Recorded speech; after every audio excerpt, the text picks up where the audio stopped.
মা আয়েশা রাদিয়াল্লাহু তাআলা আনহা থেকে বর্ণিত, তিনি বলছেন যে আন্না রাসূলুল্লাহ সাল্লাল্লাহু আলাইহি ওয়াসাল্লাম কাল, রাসূলুল্লাহ সাল্লাল্লাহু আলাইহি ওয়াসাল্লাম বলেছেন, কখন বলেছিলেন? যখন একজন মহিলা যার নাম ছিল ফাতেমা, এই হাদিসটি কখনো বিস্তারিত এসেছে, কখনো সংক্ষেপে, কখনো মাঝারি ভাবে এসেছে, কখনো কিছু কথা অতিরিক্ত বর্ণনা করা হয়েছে, কখনো একেবারে সংক্ষেপ করে দেওয়া হয়েছে। এই হাদিসটি মাঝারি টাইপের হাদিস, পুরো বিস্তারিত ঘটনা উল্লেখ করা নেই, আবার খুব সংক্ষেপও না। একটা অবস্থা বর্ণনা করা হয়েছে বা একটা আপনার দিক বর্ণনা করা হয়েছে এই ঘটনাই ছিল যে সেই মহিলা কোরাইশ বংশের, মখজুম, বনু মখজুম কোরাইশ বংশের একটা গোত্র, সম্ভ্রান্ত বংশ, নাম ফাতেমা, মুসলিম মহিলা, চুরি করত, চুরি করাই ধরা পড়েছে। চুরি করার স্বভাব ছিল, একাধিক চুরি করত, কখনো ধার নিয়ে অস্বীকার করত, এই স্বভাবগুলি ছিল, চুরি করাই ধরা পড়ে।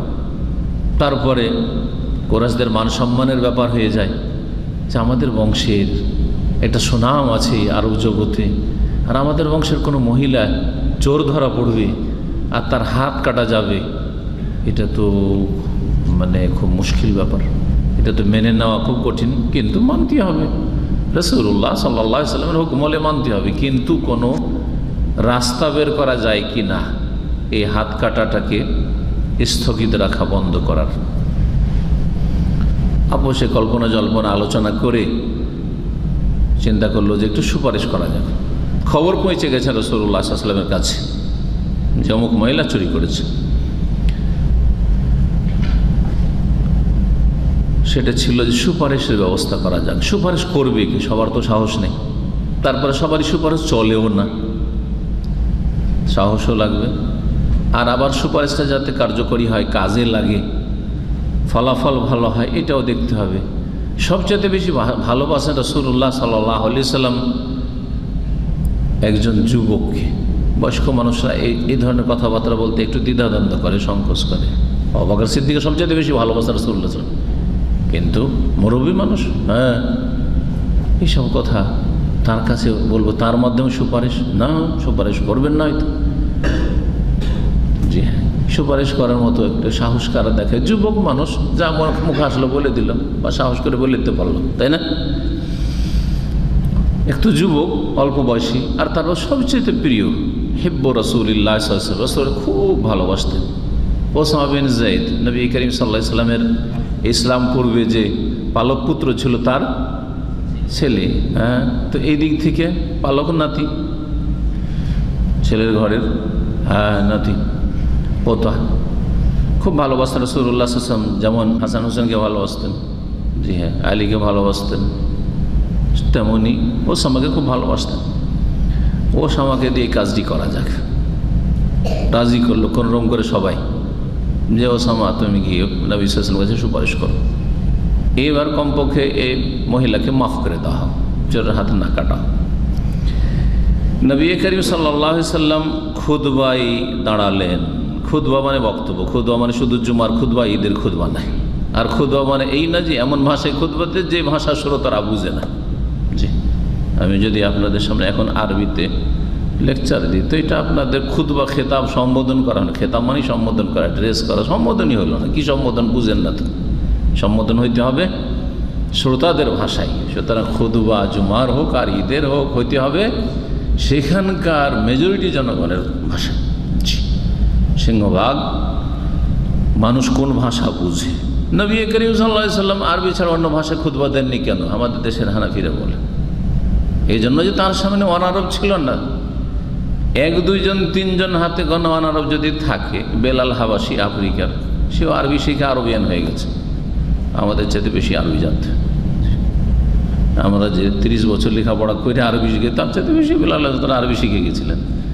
হ্যাঁ, সালমান ফার্সি পার্সিয়ান হইলেও, অনারব হইলেও, আজমি হইলেও তিনি যথেষ্ট আরবি শিখে দীর্ঘদিন আরবদের মাঝে থেকে, তাই না?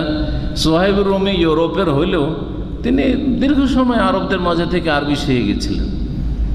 সুতরাং এখানে আরবি বুঝে না লোক একটাও ছিল না। আর তারপরে রাসূলুল্লাহ সাল্লাল্লাহু আলাইহি ওয়াসাল্লাম থাকতে খুতবা দেবে বাকি, ঠিক না? রাসূলুল্লাহ কেন কাবার যে কোনো ইমাম, শুধু ওই সিনিয়র ইমাম নয়, হ্যাঁ, যিনি ইমামদের রাইস তার কথা বলছে না, বর্তমান যেমন শোধাইছে, যে কোনো ইমাম যদি বাংলাদেশে যায় বা ইন্ডিয়াতে যায়, তো কোন ভাষাতে খুতবা দেবেন উনি?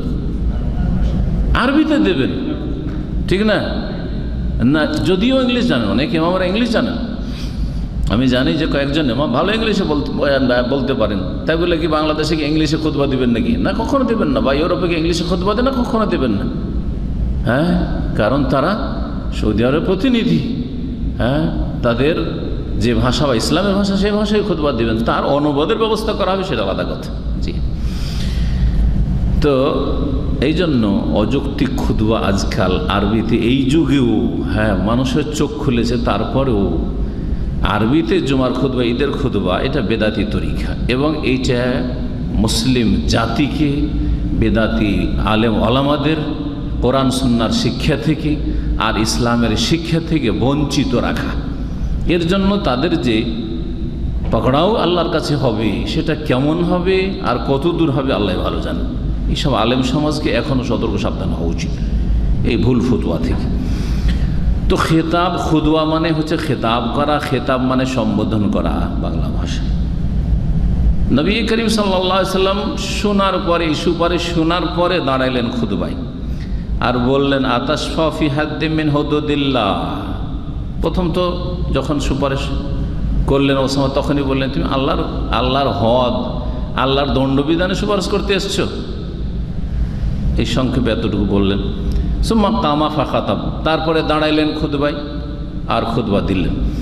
ফাকালা আইয়ুহান নাস, আর বললেন, হে মানব সকল, আইয়ুহান নাস, হে লোকেরা, ইন্নামা আহলাকাল্লাযীনা মিন ক্বাবলিকুম, তোমাদের পূর্ববর্তী জাতিকে ধ্বংস করেছে কি বিষয়ে? এই বিষয়টি, আন্নাহুম কানু ইযা সারাকা ফীহিমুশ শরীফ, যখন তাদের মাঝে কোনো ভদ্র মানুষ, হ্যাঁ, সম্মানিত মানুষ, বড় মানুষ অথবা সম্ভ্রান্ত ঘরের, সম্ভ্রান্ত বংশের কোনো লোক চুরি করত অথবা অপরাধ করত, জেনা করত, তারা তখন তাকে ছেড়ে দিত, বা বিচার হালকা করে দিত, আমাদের সমাজের সালিসগুলিতে তাই হয়। যদি অপরাধের দল ভারী থাকে, হ্যাঁ, গোষ্ঠী ভারী, হ্যাঁ, অথবা পার্টি ভারী, অথবা প্রভাবশালী পয়সাওয়ালা, তো ওর বিচার অন্য রকমের হয়। জি, ওর বিচার অন্যরকম, একেবারে বিচার হয় না। আর নাহলে বিচার হইলো কিছু জরিমানা বা পয়সার ফাইন টাইন করলাম, চোখে দেখা, এইসব বহু বিচার আমরা দেখেছি, জালেমানা বিচার মুসলিম সমাজের এই সালিসগুলোতে অধিকাংশ ক্ষেত্রে জুলম অত্যাচার হয়। জি, আদলের ইনসাফ মোটেই হয় না। জি, যারা সালিশ করে তাদের আল্লাহকে ভয় করা উচিত, আর না হলে যদি সেখানে গিয়ে সুবিচার না করতে পারে তো এই সালিসে যাওয়া উচিত নয় বা জায়েজই নয়। এই জন্য দেখা যায় আমাদের সমাজে আলেম সমাজেরা কোনো সালিসে যায় না। কেন? সেখানে জাতির পরিবর্তন করতে হবে, জাতির নেতৃত্ব অসৎ লোকদের হাতে রয়েছে। এই মুসলিম সমাজের মাতব্বর যারা দায়িত্বশীল, হ্যাঁ, যারা সামাজিক দায়িত্বশীল, অসৎ লোক রয়েছে, তারা নিজের প্রভাব ক্ষমতা খাটাবে, তারা তাদের মতো করে বিচার করবে। কোনো আলেম যদি বিচার সালিস, তার কথা শোনা হবে না। হ্যাঁ, তার কথা যদি শোনা হয় তাহলে অবশ্যই তার জন্য ফরজ, কিন্তু তার কথা শোনা হলো, কোণঠাসা করে রাখা হলো, আর আলেমকে সেখানে পুতুল করে বসিয়ে রাখা হলো, এরকম আলেমদের তাহলে সালিসে যাওয়াই জায়েজ নাই। এটা একটা রহস্য আমাদের সমাজে, আলেম সমাজেরা কেন সালিসে যান না, অথবা ডাকা হয় না, ডাকাই হয় না, অথবা ডাকলে যায় না। আমি খুব নেক আলেমদেরকে জানি, আমাদের সমাজে দেখেছি যে তাদেরকে গ্রাম্য সালিসে ডাকলে কখনো যেতেন না।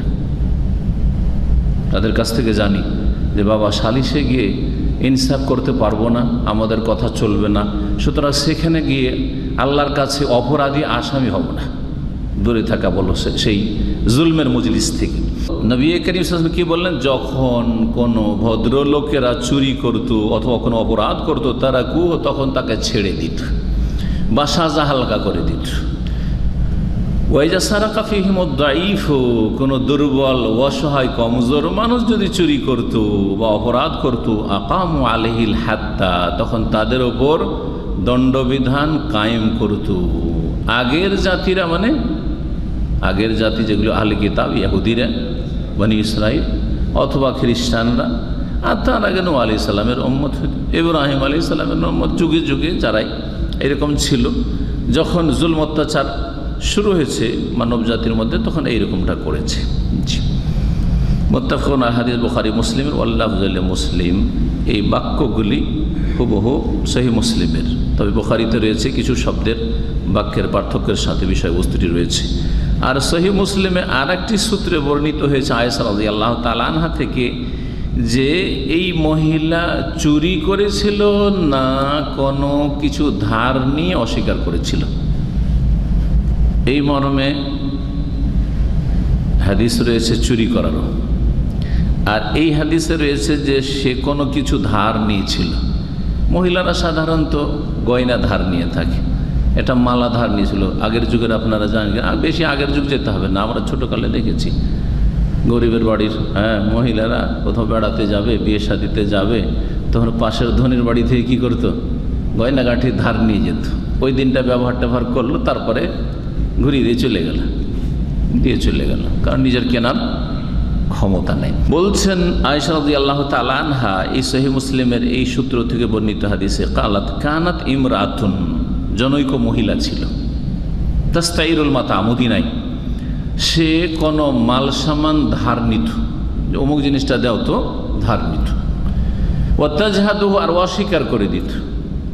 তাহলে কানাত, এই করতো, এটা হচ্ছে তাহলে তার কি চরিত্র, তাহলে এই কারণে তার হাত কাটা হয়েছে, এটা তাহলে সূক্ষ্ম নয় কথা, যদিও কোনো ফাকিহরা বলেছে যে কোনো কিছু ধার নিত আর অস্বীকার করতো, তাহলে আর তারপরে এই কানাত কন্টিনিউয়াস, যেটাকে বলা হয় টেন্স ইংলিশে, যেটা ইস্তিমরার, স্থায়ীভাবে এই তার চলন ছিল, বা বদ অভ্যাস ছিল, তার একবারের ব্যাপার নয়, তার এটা বদ অভ্যাস ছিল বলা হয়েছে।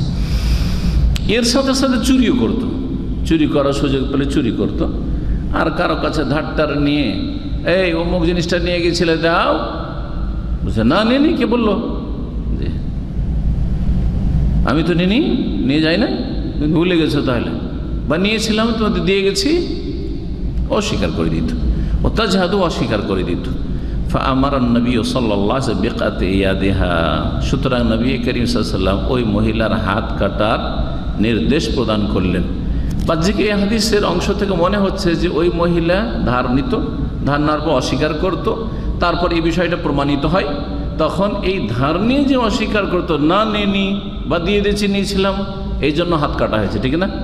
কিন্তু আসলে এই কথাটি ঠিক নয়, বরং এটা তার বদ অভ্যাস ছিল, কিন্তু এর সাথে সাথে সে চুরিতে ধরা খেয়েছিল, আর এই চুরি প্রমাণিত হওয়ার কারণে তার হাত কাটা হয়েছিল। নবী করিম সাল্লাল্লাহু আলাইহি ওয়াসাল্লাম এই ঘটনার ক্ষেত্রেই বলেছিলেন, যেহেতু এই মহিলার নাম কি ছিল, ফাতেমা আল মখজুমিয়া, মখজুম বংশের ফাতেমা, আর নবী সাল্লাল্লাহু আলাইহি ওয়াসাল্লামের ছোট মেয়ের নামও কি ছিল, ফাতেমা।